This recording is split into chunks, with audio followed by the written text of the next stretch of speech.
So, Tony, you don't mind me calling you Tony? What can I do for you? Well, you can introduce me to the boss. You can talk to me. A fucking woman boss? So what do you want? Never happened in the States. In the second season episode of The Sopranos called Commendatore, Paulie, Christopher, and Tony go to Naples to hammer out a deal about stolen cars. The episode introduces the beloved reoccurring character of Furio, which I will address in a subsequent episode. For this segment, we will be taking a look at Furio's boss, Annalisa, the female head of the clan. So firstly, we need to get some background information out of the way. When Salvatore Lucania, better known as Lucky Luciano, created the American Cosa Nostra, he made it so that all men of Italian descent could join, not just Sicilians like himself. While there has always been a subtle hierarchy, many non-Sicilians have risen high in the American Mafia. John Gotti himself was a Neapolitan, not a Sicilian. Lucky Luciano's successor, Frank Costello, was born Francisco Castiglia in the region of Calabria. Not only that, but Tony Soprano himself is Neapolitan, as his family originates from Avellino, a market town located north of Naples. While the New World acted as a mafia melting pot, the Old World stayed very much segregated.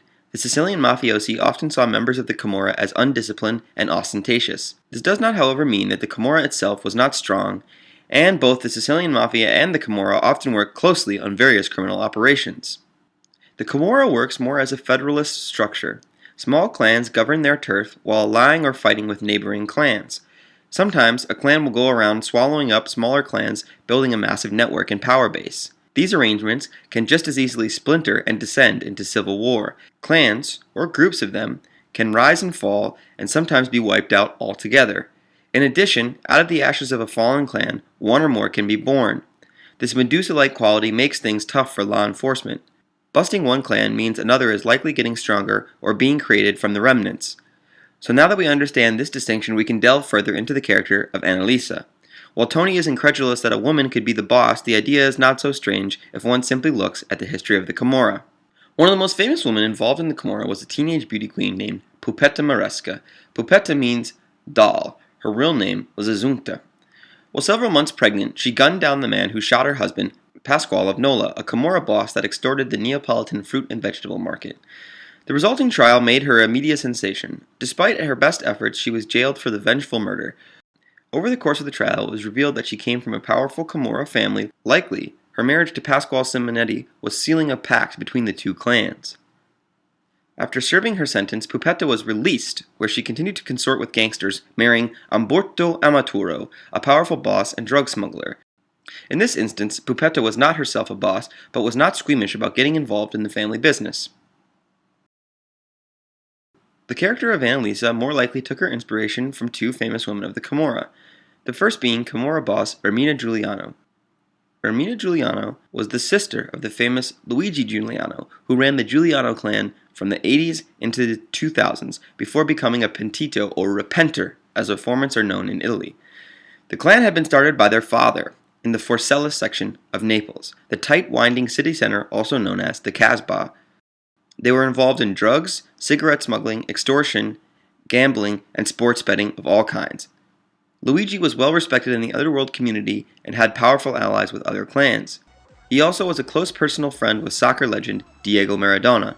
Their friendship even produced this famous photograph of Maradona and Luigi in a shell-shaped bathtub at Giuliano's home. It was also said that they helped to make the soccer star a cocaine addict, and when he got into debt, convinced him to throw games. By the 2000s, however, the law had caught up with Ice Eyes, as Luigi was also known. When faced with jail time, he turned to the side of the government, giving evidence on his family and criminal associates. In the wake of this, no one was fit to lead but Ermina. All the other men in the family were in jail. This is similar to Annalisa's situation, as her husband, the clan leader, is serving a life sentence. In addition, she mentions that many of the other eligible men were killed in bloody gang wars. Our men kill each other. All my brothers, for example, they all got murdered. Or they go to prison. Rome has a war against us. But our men are in love to their mama, huh? So obeying a woman is not, come si dice, comes natural, huh? Well, I'll be dipped in shit. Ermina Giuliano herself reportedly had a violent streak, stabbing an enemy gang leader and once driving her car into a shop window trying to kill another. The law began to target her, likely based on evidence given by her brother, now a collaborator with Justice. Despite her violent tendencies, law enforcement said she was a good boss, using her intelligence and guile to captain the clan. Finally, she was captured when police raided her daughter's house, where they found her in a hidden compartment in the kitchen. Before she went with the police officers, she insisted on having a visit from her hairdressers. She then dressed up in high heels and a fake leopard skin coat. As she was led out in handcuffs, her daughters watched with trepidation. Her final words to them were, "I'm counting on you now. I am relaxed. I have taught you all the true values in life." Ermina seems to be the best fit when looking for a real-life counterpart to Annalisa. The episode provides one more small clue. In this scene, where Paulie enjoys an espresso in a local shop, he looks over and has a small exchange with this man, who is actually the series creator David Chase. In the background, the man at the next table, behind Paulie, reads a local newspaper. On the paper, the article displayed to the camera says, Il Clan Miso, or the Miso Clan, formed and run by Camorra boss Giuseppe Miso. Miso himself had been a close ally of Luigi Giuliano, and seems to be a very subtle nod to the Giuliano clan. However, like all things in art, there is never one main inspiration. Another famous woman boss who operated just on the outskirts of Naples was Maria Licciardi. Licciardi was born into a clan created by her father. Leadership was later passed to her brother Gennaro, also known as the Monkey. Gennaro saw the lucrative business of drugs and began to realize that the neighborhood controlled by the Licciardis was flush with abandoned buildings and warehouses, perfect for storing large drug lots.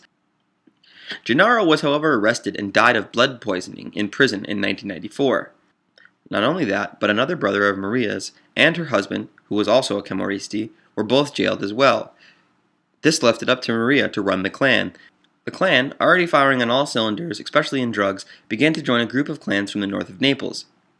The alliance was known as the Secondigliano Alliance, referencing the notorious crime-ridden northern suburb of the city. The alliance was used to pool resources and both settle and prevent disputes, especially over drugs.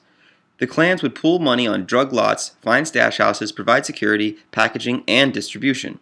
Other clans involved were the famous Di Loro clan, which was a sort of rival to the Licciardi's power, as well as the Larusso, Millardo, Contini, and several other clans. In one infamous incident, a shipment of heroin came from Turkey in 1999. It was the purest ever received, and Maria said that they should not put the product out as the addicts would die from the strong dose. Other clan leaders disagreed, such as Salvatore Larusso, and released the product on the street.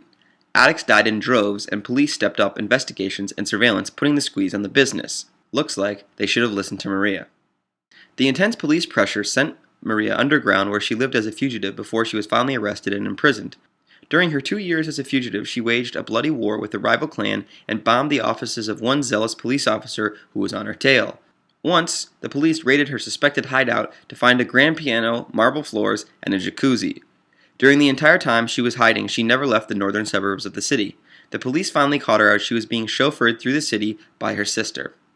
Following her imprisonment, it is said that she still controls the clan from behind bars.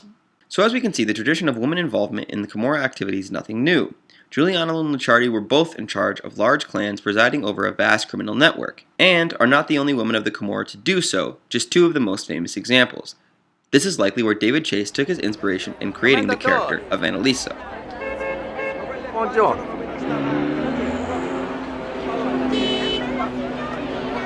Cocksuckers.